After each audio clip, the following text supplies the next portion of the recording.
aterrizaje de rutina. Damas y caballeros, nos acercamos al aeropuerto de Estás Dallas. bien preparado. Se convierte en un repentino vuelo hacia la muerte. Vas a perderla de golpe. ¡Ahí está!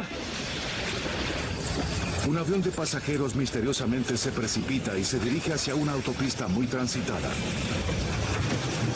¡Levántalo! ¡Levántalo! ¡Arriba! ¡Dale la vuelta! ¡Sostén a este mal... ¡Va a estrellarse! Una fuerza misteriosa hace precipitar al avión, cobrándose 136 vidas. En los restos se encuentra la clave que puede evitar que esto suceda nuevamente.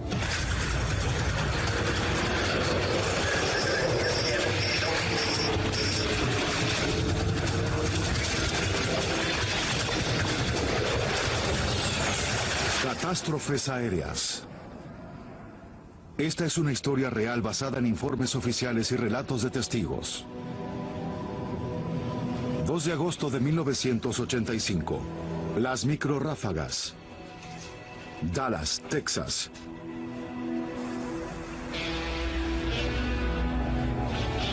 Es un día muy caluroso, aún para las temperaturas habituales de Texas. Nos vemos mañana. La temperatura se eleva hasta los 38 grados centígrados. Frank, la lluvia se acerca. Debería refrescar un poco. A últimas horas de la tarde, William Mayberry se dirige del trabajo a su casa. El calor y la humedad del día tienen sus consecuencias en el tráfico del Aeropuerto Internacional de Dallas.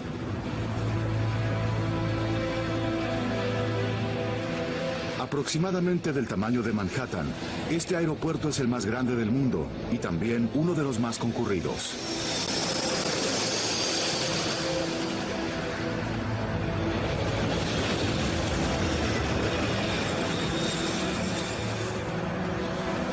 El calor provocó algunas tormentas eléctricas en el aeropuerto, ocasionando el atraso de aviones que esperan para despegar.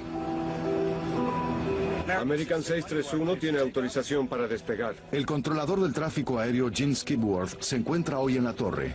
Trabaja allí desde hace 14 años. Lo acompaña el controlador Mike Porter. Skipworth no pidió ayuda. Nada parecía fuera de lo común, más que el hecho de que nos disponíamos a trabajar y los aviones comenzaban a amontonarse.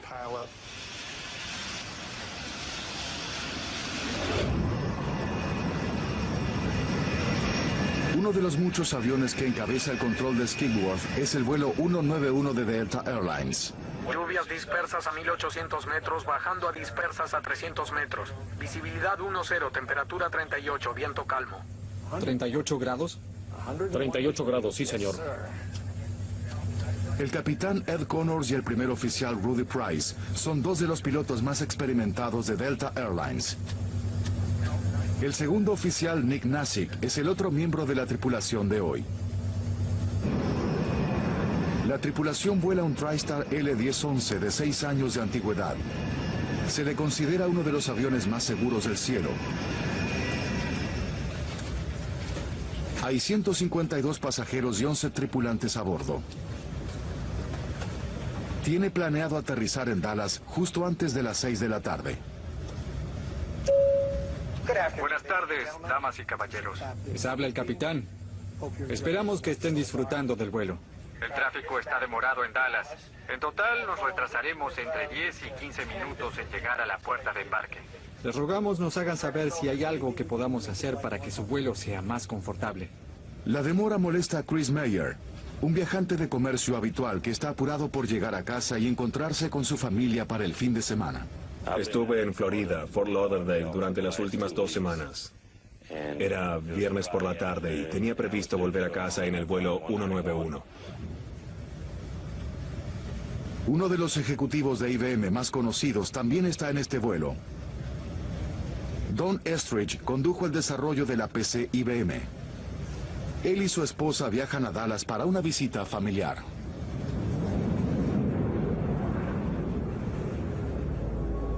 La 963 gire a la derecha, dirección 260. En el recorrido de Florida a Texas, el Delta 191 estará en comunicación con varios controladores. Cada avión es guiado a lo largo de su trayecto de vuelo por una serie de centros de control de tráfico de rutas aéreas regionales, quienes indican a cada avión la velocidad y la altitud. 191 desciende y manténgase a 3.000 metros. Siga la ruta de Blue Ridge, radial 010 y trayectoria de acercamiento. Tenemos una amplia zona allí para recorrer. El capitán Connors está preocupado por la ruta que se le asignó. Ve una celda de tormenta en su recorrido y no quiere atravesarla. Observo una celda rumbo 255. Es de un gran tamaño. Preferiría no pasar a través de ella. Sería mejor rodearla por un lado o por el otro. Ya pasaron 60 aviones por esa zona que tiene entre 16 y 19 kilómetros de ancho. No hubo problemas. Ahora puedo ver la celda rumbo 240. Cuando pueda lo haré girar hacia Blue Ridge. Estará en el radial 010. 010 comprendido. Mantendremos ese rumbo. El capitán Connors toma su rumbo. Les dieron permiso para volar alrededor de la tormenta. Una vez que la pasaran, se alinearían para el aterrizaje en la pista 17 izquierda. Me alegra que no tuviéramos que atravesar esa tormenta.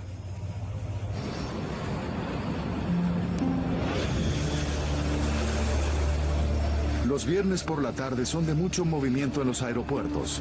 La lluvia hace que este viernes sea de mayor movimiento aún. 23.9 descienda 61896. La prioridad para el controlador de turno es que los aviones que llegan estén separados a una distancia segura. Quiere que haya por lo menos 4,5 kilómetros entre cada uno de ellos.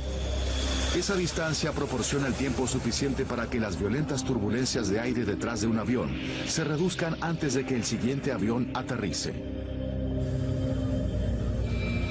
En este momento, Connors y Price se acercan demasiado al avión que está justo delante de ellos, un avión Lear corporativo. Delta 191 cargado, vire 10 grados a la izquierda, reduzca la velocidad a 330. Para poner cierta distancia entre los dos aviones, el controlador pide a la tripulación del Delta que desacelere hasta 180 nudos. Delta 191. 330 kilómetros por hora. Comprendido. Alerones 10 grados. Esto es Dallas 105 FM. Está muy húmedo ahí afuera, amigos. Manejen con cuidado. Camino a casa por la autopista 114, William Mayberry pronto pasará por el aeropuerto de Dallas.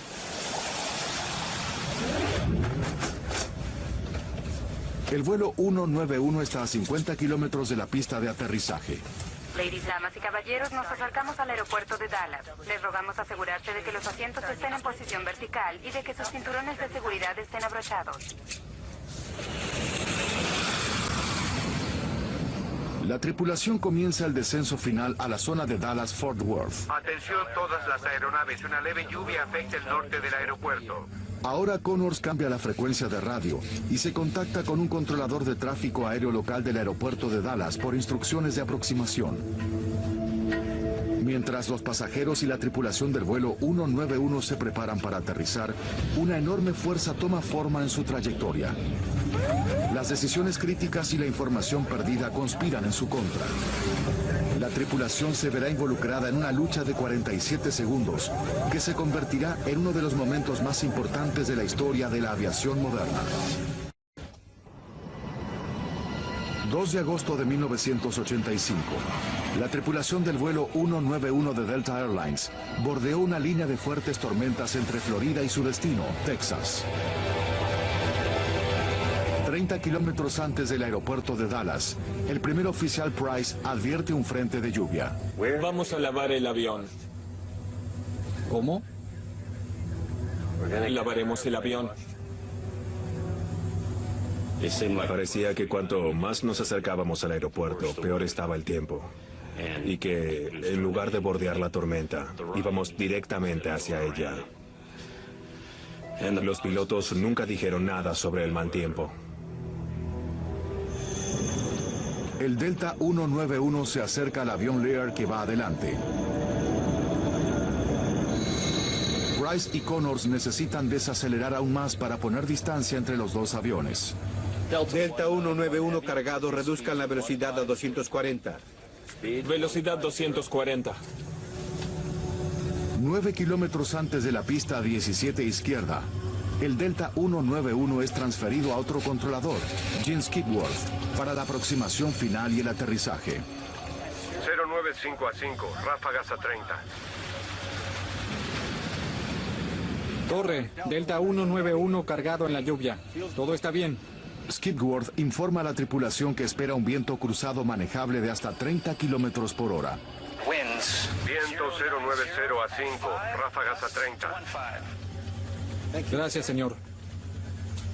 El primer oficial Price estará al mando para el aterrizaje. Los pilotos y los copilotos rutinariamente alternan las tareas de vuelo. A medida que el vuelo 191 se aproxima a tierra, William Mayberry está al norte, en el aeropuerto. Está atrapado en la misma tormenta que Price y Connors comenzaron a atravesar.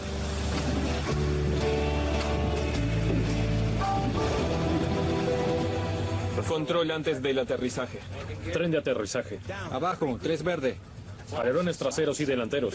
33, luz verde. De pronto, la tripulación se da cuenta de que atravesarán algo más que una leve lluvia. Veo rayos en esa tormenta. ¿Cómo? Veo rayos en esa tormenta. ¿Dónde? Delante de nosotros. 300 metros. Los llamaré por ti. Bien.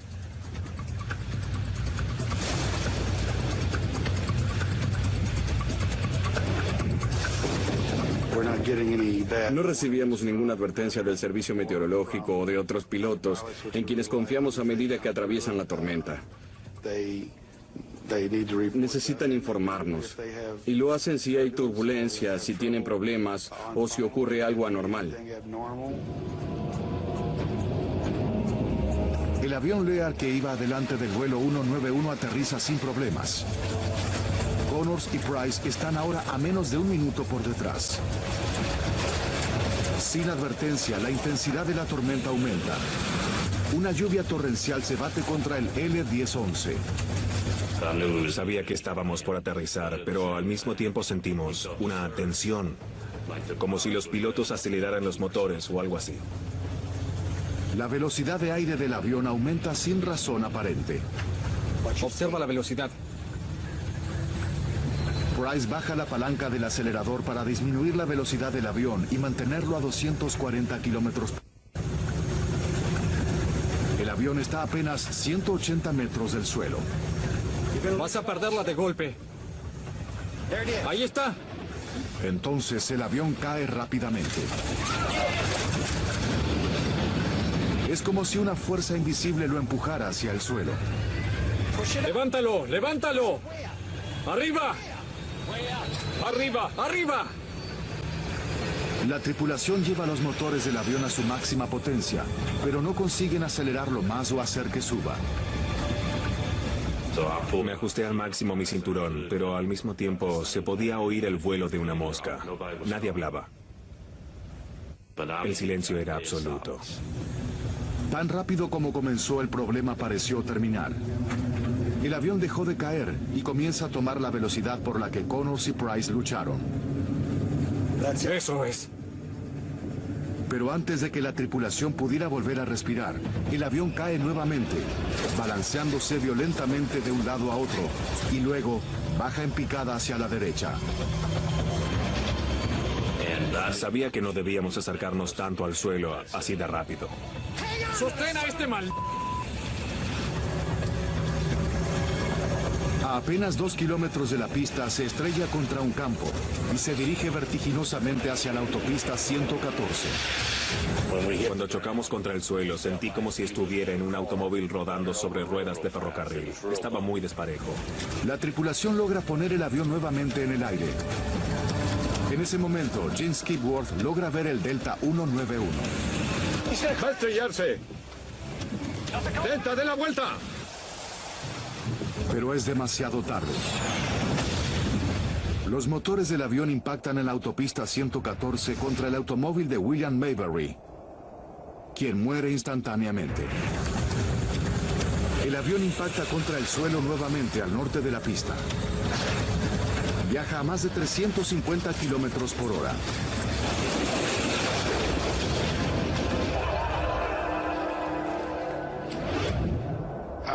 Debo haberlo visto en un último milisegundo, cuando dio una vuelta hacia el tanque en apenas un instante. Y entonces, por supuesto, hubo fuego, pero no era una bola, sino una barrera de fuego.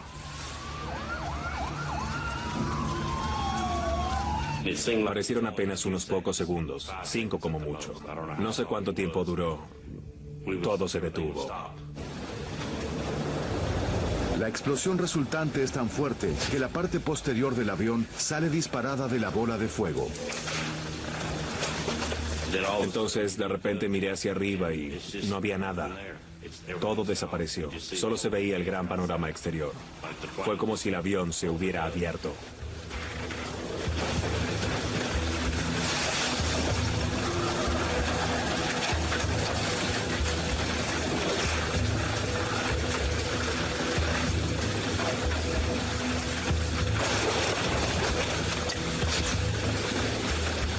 Sorprendentemente, la sección de la cola que contenía las últimas 10 filas de asientos está relativamente intacta.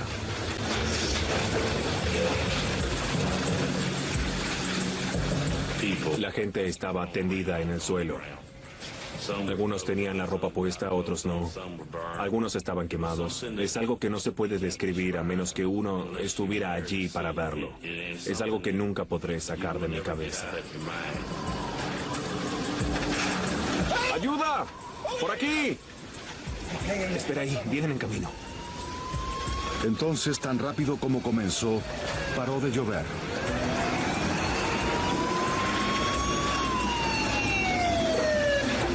Los bomberos tardaron menos de un minuto en llegar al lugar del accidente. Cuando llegué a la escena, realmente creí que nadie había sobrevivido a este accidente de avión, porque la devastación era total.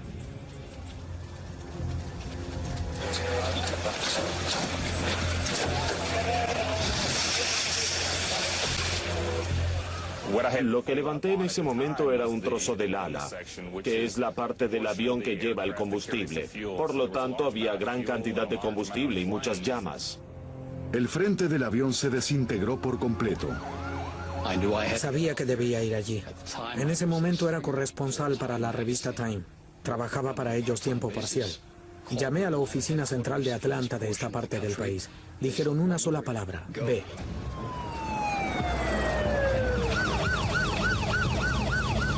Los bomberos necesitaron solo unos minutos para controlar el fuego que ardía furiosamente.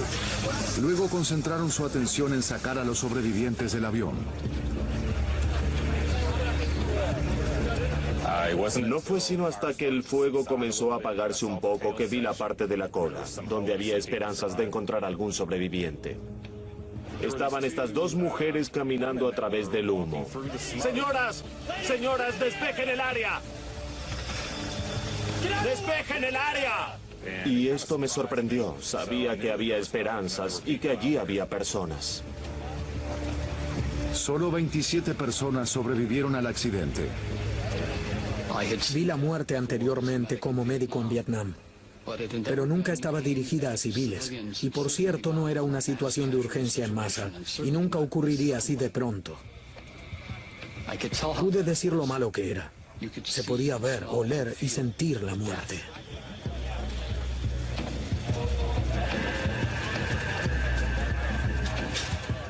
Sentimos que hicimos todo lo que pudimos y estábamos contentos de que hubiera sobrevivientes.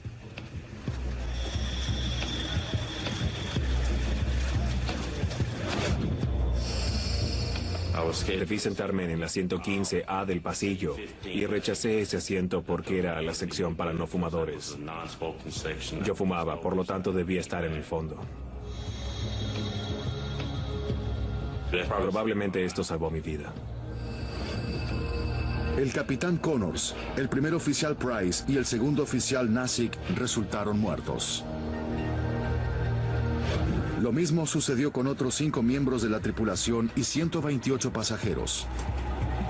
Don Estridge, de IBM, y su esposa están entre las víctimas. En la torre hubo un silencio durante 1 o 2 minutos, salvo por alguna transmisión aislada. Pero básicamente todo era silencio. Y estábamos sentados allí, anonadados y deseando poder hacer algo para volver atrás.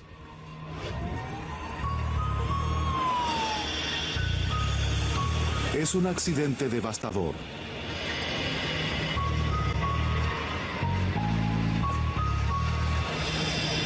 Los investigadores de la Junta Nacional de Seguridad de Transporte llegaron al aeropuerto de Dallas decididos a encontrar la causa.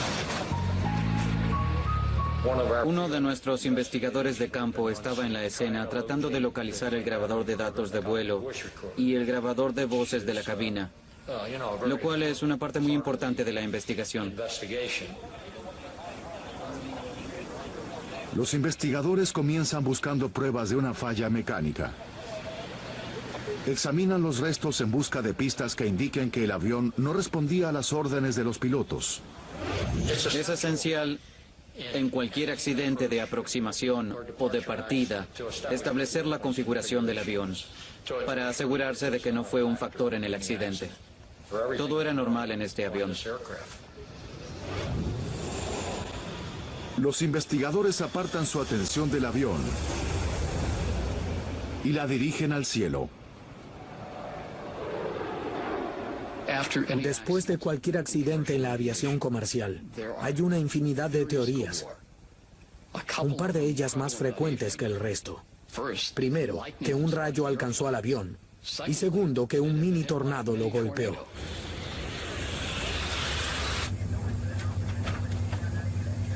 Veo rayos en esa tormenta. ¿Dónde? Delante de nosotros. 15 testigos diferentes, incluyendo los tripulantes, informaron haber visto rayos a medida que el vuelo 191 descendía hacia la pista. Los investigadores tienen que considerar la posibilidad de que el vuelo 191 fuera alcanzado por un rayo. Los rayos son siempre algo que hay que investigar para determinar la posibilidad de que hubieran inutilizado alguna parte del avión. En 1963, un Boeing 707 fue alcanzado por un rayo. Este encendió el combustible en el tanque del avión y se estrelló. 81 personas murieron en ese accidente. Desde entonces, hubo unos pocos accidentes similares. Restos claves del vuelo 191 son llevados al laboratorio de la Junta de Seguridad en Washington, D.C.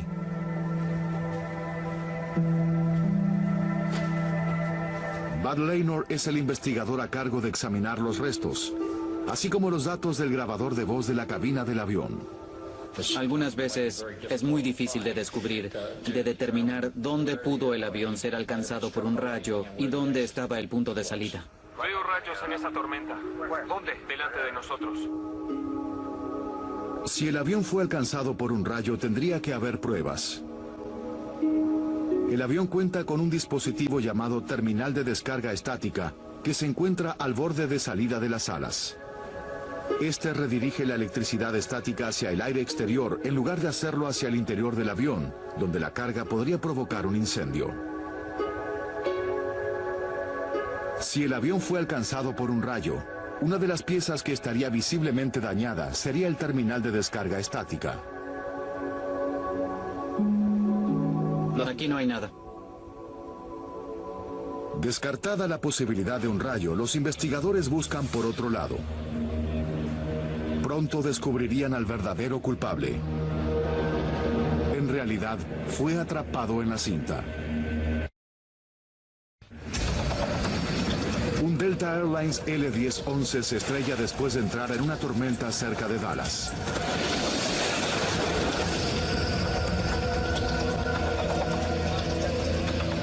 En el accidente murieron 136 personas. Los investigadores descartaron problemas mecánicos y rayos como causas del accidente. Aquí no hay nada. Bud Laynor de la Junta de Seguridad vuelca su atención en el avión que iba justo delante del Delta 191, un Lear corporativo. Se entera de que había una diferencia entre ellos de menos de un minuto y que voló a través de la misma tormenta. Cuando faltaban unos 8 kilómetros para la pista, entramos en una lluvia que pensamos que era leve, pero resultó ser la lluvia más fuerte que vi en mi vida. A pesar de la lluvia, Rufus Lewis logró aterrizar el avión sin problemas en la pista 17 izquierda. Cuando salimos de las nubes, el clima era cálido. Y estábamos a gran altura, por eso tuvimos que utilizar toda la pista del aeropuerto de Dallas. Aterrizamos y pudimos parar al final de ella. Entonces, ¿por qué no pudo aterrizar el L-1011? Un avión mucho más grande momentos después. Bud Laynor aún desconoce qué fue lo que hizo que el vuelo 191 se estrellara contra el piso. Pero pronto encuentra las pistas que necesita en el grabador de datos del vuelo. Este registra todos los ajustes que los pilotos hacen a los controles del avión. El dispositivo también registra los elementos externos como la temperatura, la velocidad del viento, la altitud y la presión de aire. Contra cualquier cosa que Connors y Price estuvieran luchando, existe una buena posibilidad de que dejara sus huellas en el grabador de datos de vuelo. Este grabador de datos de vuelo nos dio varios parámetros que no teníamos antes. La potencia de los motores, la aceleración longitudinal y todos esos tipos de parámetros que realmente nos permitieron hacer un análisis más profundo. El grabador de datos del avión registró una combinación de vientos que se movían rápidamente. Cambian a una corriente de aire descendiente. En cuestión de segundos, el avión impacta con vientos fuertes provenientes del frente, luego de arriba y luego de atrás. Ahí lo tienes. Para Bud Laynor, esa secuencia solo podía significar una cosa: una microrráfaga. Una microrráfaga es una violenta ráfaga de aire que desciende de una nube de tormenta. En 1985, pocas personas sabían más que John McCarthy sobre encuentros entre microrráfagas y aviones. Si uno está en la cocina y abre la canilla, el agua va directamente hacia abajo y salpica en todas direcciones. Esa es una especie de microrráfaga, salvo que es una muy mala noticia si uno va volando en un avión a baja altitud. En primer lugar, el avión se enfrenta con vientos fuertes provenientes del frente que lo levantan hacia el cielo. Luego, una corriente de aire descendiente lo hace impactar contra el suelo. Finalmente, la microrráfaga asesta el golpe más peligroso, el viento de cola. Entonces ocurre un descenso rápido, una pérdida de la propulsión, un descenso rápido hacia el suelo que estrella el avión con facilidad. Las alas del avión necesitan un flujo de aire continuo sobre ellas. Eso es lo que les da la propulsión. Al inhibir ese flujo, el viento de cola reduce la propulsión. No hay fórmula mejor para una microrráfaga que las condiciones climáticas del aeropuerto de Dallas el día del accidente. Fue un día extremadamente caluroso y el aire caliente se eleva. Cuando ese aire caliente encuentra el aire frío y húmedo en las nubes de tormenta, se enfría instantáneamente y desciende violentamente hacia la tierra, provocando una microrráfaga. Es algo minúsculo hablando en términos meteorológicos, comparado con una gran tormenta, con una tormenta de nieve o un huracán. Es como una aguja en un pajar. En su máxima intensidad no tiene más de 3 kilómetros de ancho y no dura más de 15 minutos. Estaba claro que las 136 personas del vuelo 191 se convirtieron en las últimas víctimas de una microrráfaga. Los investigadores tenían al culpable. Increíble. Y gracias al avanzado grabador de datos del vuelo 191, pudieron tener un panorama increíblemente exacto del hecho. El asesino quedó atrapado en la cinta. Pero lo que el grabador de datos de vuelo no explica es cómo una tripulación tan experimentada pudo ser víctima de un asesino. Estás bien preparado. Que todos estaban entrenados para vencer. Cuando Laynor compara la actuación de los pilotos con la acción de la microrráfaga, observa la velocidad. Descubre detalles de una lucha contra la muerte. Una lucha que los pilotos de Delta casi ganan. Vas a perderla de golpe. Ahí está. Parecía que sabía lo que iba a enfrentar. Observa la velocidad. Un aumento en la velocidad del aire hizo que el primer oficial Price redujera la potencia de sus motores. Una potencia que necesitaría desesperadamente en apenas unos pocos segundos. Vas a perderla de golpe. Ahí está. Cuando Price y Connors entraron en la corriente de aire descendiente, estaban a menos de 250 metros del suelo. El capitán conocía las características de una microrráfaga. Obviamente había recibido una introducción a las características del viento y las microrráfagas en su entrenamiento de vuelo. Cuando Connors y Price se toparon con el viento de cola de una microrráfaga, quedaba muy poco por hacer. La velocidad y la altitud eran insuficientes para maniobrar. Si un piloto se enfrenta con un fuerte viento de cola a 3000 metros, puede apuntar la nariz hacia abajo y bajar en picada para aumentar la velocidad y generar la propulsión.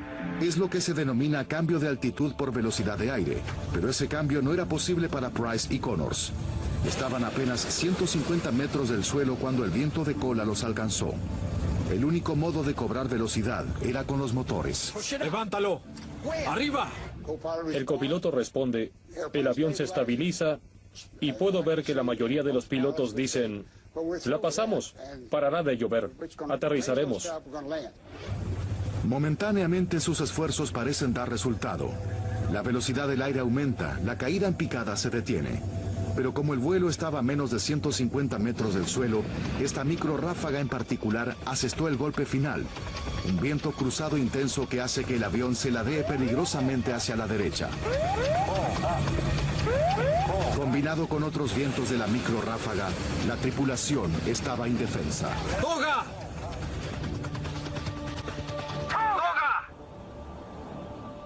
Toga es el modo despegar y circunnavegar. Eso significa para un piloto en ese régimen de vuelo, abortemos la aproximación.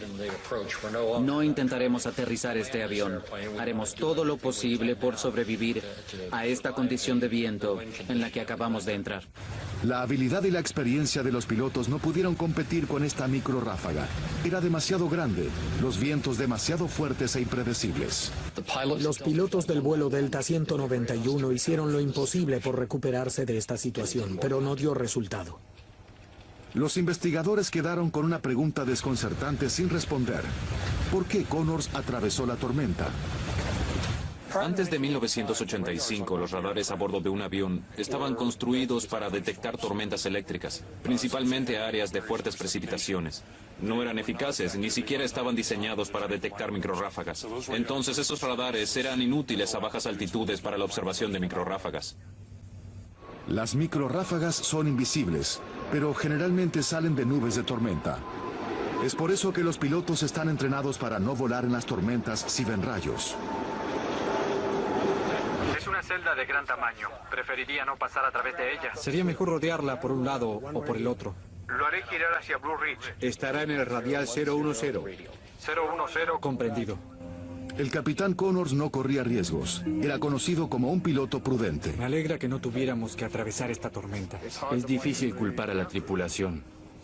Su tarea es evitar tormentas eléctricas y probablemente haya pronósticos de ellas todos los días en Dallas en época de verano. ¿Cuál es evitar? Es un problema muy difícil. Antes, en ese vuelo, Connors voló rodeando el mal tiempo. Los investigadores solo pueden llegar a la conclusión de que subestimó la tormenta en su trayecto hacia la pista 17 izquierda. Cuando uno se encuentra en una secuencia de aterrizaje en un aeropuerto como Dallas, Atlanta o Chicago, y se ven otros aviones adelante que aterrizan sin problemas, se puede tener la impresión de que la tormenta eléctrica está allí, pero se la podrá atravesar muy rápido y no presentará problema alguno. Los aeropuertos como el de Dallas tienen sistemas sofisticados para proporcionar información sobre el tiempo a los pilotos. Una tormenta eléctrica al final de una pista es el tipo de amenaza que están diseñados para identificar. Pero esta tormenta mortal logró contrarrestar esos sistemas. A medida que el vuelo 191 se aproximaba al aeropuerto, el tiempo cambiaba allí muy rápidamente. Atención, una leve lluvia afecta el norte del aeropuerto. El capitán Connors escuchó esa parte del mensaje, pero luego cambió la frecuencia de radio para recibir las instrucciones finales de aterrizaje. La tripulación del Delta nunca oyó la última parte del mensaje sobre el tiempo más adelante. Hay una pequeña tormenta eléctrica justo al final.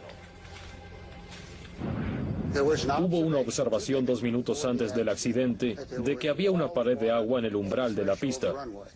En mi opinión, esa información hubiera sido muy importante para la tripulación. Las lecturas del radar del día del accidente indican que la celda de tormenta por la que volaron Connors y Price creció de la nada en cuestión de minutos. Esto es 2 minutos antes del accidente. La lectura muestra los comienzos de una celda de tormenta al pie de la pista 17 izquierda.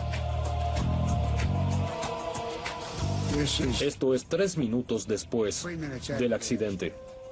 Y hay una nueva celda justo al umbral de la pista, que no podía verse en el cuadro anterior. Esto explica por qué Rufus Lewis pudo aterrizar su avión Lear. La microrráfaga recién comenzaba a formarse cuando se acercaba a la pista. Muchas personas piensan que hubo un desarrollo vertical enorme que los pilotos reconocieron y que de cualquier modo decidieron atravesar. Yo sostengo y creo que la evidencia lo prueba, que ese no fue el caso. No lograron reconocer esta nueva celda que se desarrollaba. Se metieron en la tormenta por debajo de la celda, pero la lluvia era fuerte. No estaban preocupados por eso. Entonces cayó el martillo y fue demasiado tarde. Es pequeña, de largo de la pista aproximadamente, y no dura mucho tiempo. Es algo que puede suceder tan rápidamente que muchos accidentes ocurrieron porque nadie sabía que estaba allí. La tormenta llegó al pie de la pista 17 izquierda prácticamente de manera inesperada. Pero una vez allí atrajo mucha atención. Los pilotos en tierra, así como también los observadores del tiempo calificados, vieron que la tormenta empeoraba, pero todos la vieron demasiado tarde para advertírselo a la tripulación del Delta 191. La tormenta apareció en la pantalla del radar en el centro de control del tráfico aéreo de Dallas, pero al momento del accidente, el meteorólogo de turno estaba en la cafetería tomando algo. Si la tripulación hubiera tenido alguna idea de que tenían un problema serio frente a ellos, hubiera abortado la aproximación. Los investigadores llegaron a la conclusión de que el accidente del Delta fue provocado por la decisión de los pilotos de continuar la aproximación en la tormenta, una decisión que tomaron porque la tripulación no fue advertida del peligro. En 1985 había en los aeropuertos sistemas básicos que podían detectar vientos peligrosos, pero no podían detectar con seguridad una microrráfaga. En la Tierra había sistemas denominados sistemas de alerta de silladura a baja cota, que buscaban fundamentalmente diferencias en las velocidades del viento alrededor del aeropuerto o dentro de él. Estos sensores se colocaban tan separados que podía haber una microrráfaga entre ellos y no ser detectada, o al menos a tiempo para advertir al piloto. Pero se desarrolló un sistema de detección de microrráfagas para superar este problema. Fue probado en Denver y funcionaba muy bien. Lo que descubrimos es que el radar Doppler, que está en la Tierra, es increíblemente eficaz para detectar microrráfagas y puede detectar alrededor del 98% de ellas.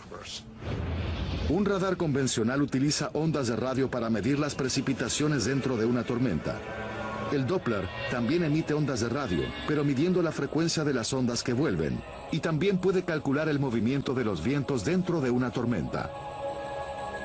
Si se observa un radar Doppler, se ve una parte de las ondas que emite el radar y una parte que va hacia él. Si es pequeña, seguramente es una microrráfaga. No puede ser otra cosa. Tiene lo que denominamos una firma inequívoca de una microrráfaga, lo cual significa que la detectamos. Debido a que el radar Doppler puede detectar una microrráfaga, los controladores podrían utilizarlo para advertir a la tripulación de su presencia.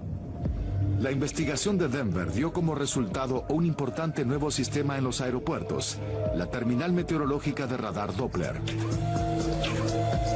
Cuando el sistema detecta condiciones peligrosas, transmite una advertencia a los controladores de tráfico aéreo, quienes pueden alertar a los pilotos. Vuelo 236, alerta de microrráfaga. Pérdida 80 kilómetros por hora, 2 kilómetros final. Después del accidente del Delta 191, la Autoridad Federal de la Aviación se apresuró para instalar terminales meteorológicas de radar Doppler en aeropuertos de alto riesgo. El aeropuerto de Dallas fue uno de los primeros. Las cúpulas que contenían el radar especializado ahora son un elemento común en la mayor parte de los aeropuertos del mundo. Pero los radares en la Tierra no pueden hacer llegar la advertencia a los pilotos con suficiente presteza. Hay una cuestión con los sistemas controlados desde la Tierra, y es que lleva tiempo comunicar la amenaza a la tripulación. El sistema tiene que detectarla en la Tierra, como de costumbre pasa al control en la torre y luego sería transmitida por voz al piloto. Esto puede implicar una demora de 10, 15 o 20 segundos, lo cual podría ser muy importante. Los aviones también necesitaban un detector de microrráfagas a bordo. Un equipo de la NASA comenzó a desarrollar ese sistema volando en las microrráfagas más peligrosas que pudieran encontrar. Ahí vamos, ve hacia el frente. Arriesgando sus propias vidas, salvarían miles de otras.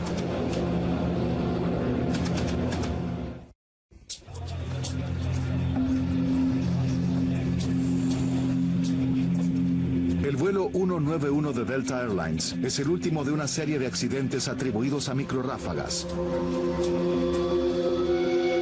Desde 1964, las microrráfagas demostraron ser la causa de 26 accidentes que se cobraron más de 500 vidas. El público se pone nervioso. Los políticos exigen respuestas. Se debe detener al asesino. El recuento de víctimas aumenta y este accidente en particular inclina la balanza a su favor en lo que respecta al gobierno federal. El accidente del Delta 191 demostró que los segundos cuentan cuando los aviones se enfrentan con una microrráfaga. Vas a perderla de golpe. ¡Ahí está! Aumentar el tiempo de alerta. ¡Levántalo! ¡Arriba! Podría salvar más vidas, especialmente si se colocara un detector de microrráfagas directamente en el avión.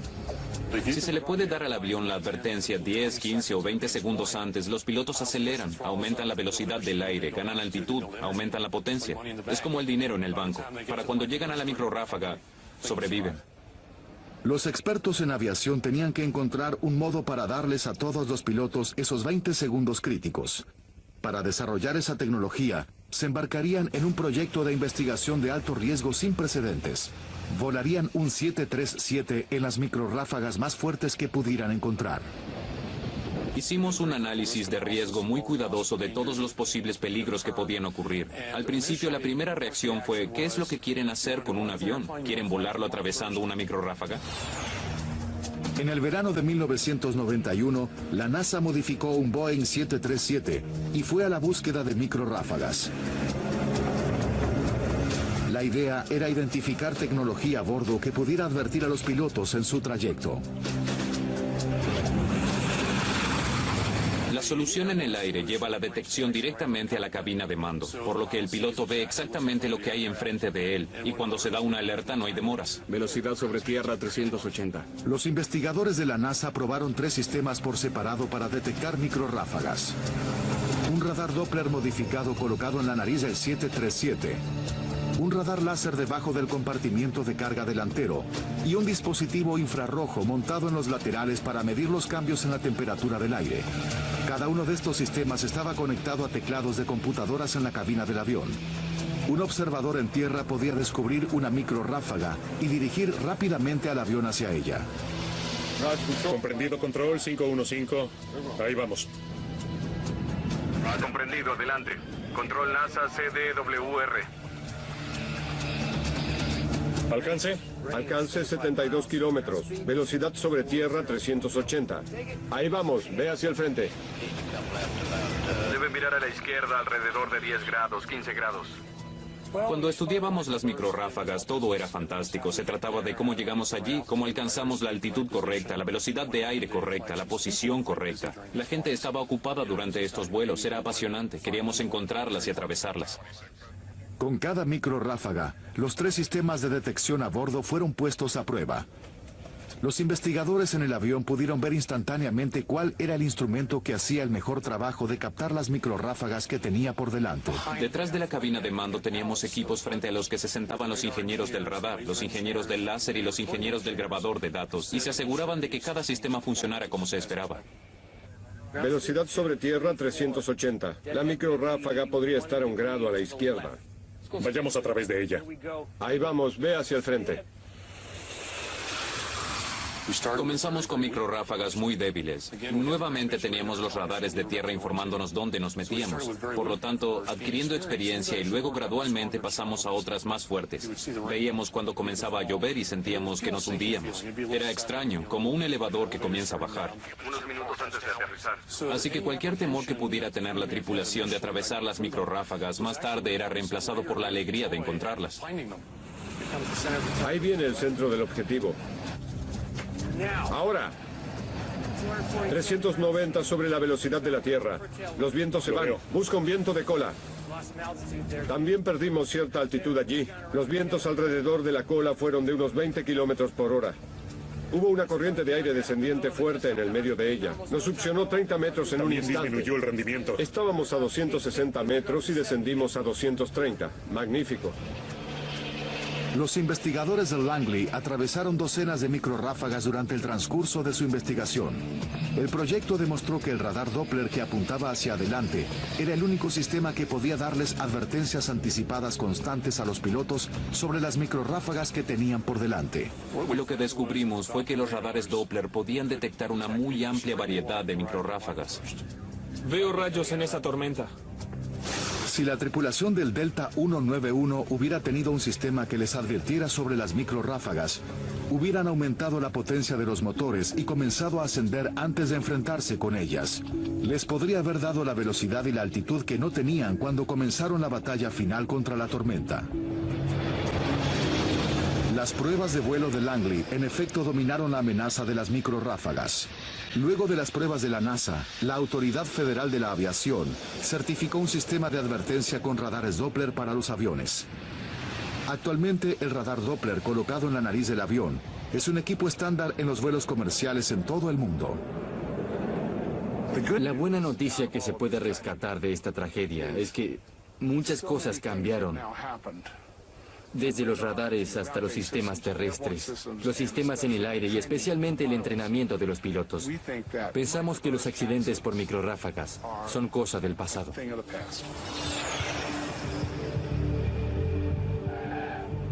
Si existe un accidente que podamos observar ahora y decir, lo que sucedió sirvió para que los vuelos sean más seguros, porque aprendimos de él. Ese es el Delta 191. Los cambios hechos después del accidente del Delta 191 salvaron innumerables vidas. El capitán Connors y el primer oficial Price perdieron la batalla contra una microrráfaga, pero su lucha consiguió poner al descubierto y desarmar a un asesino invisible. Ya volvemos con Mayday, catástrofes aéreas, con el auspicio de Chevrolet. Unidos llegamos lejos.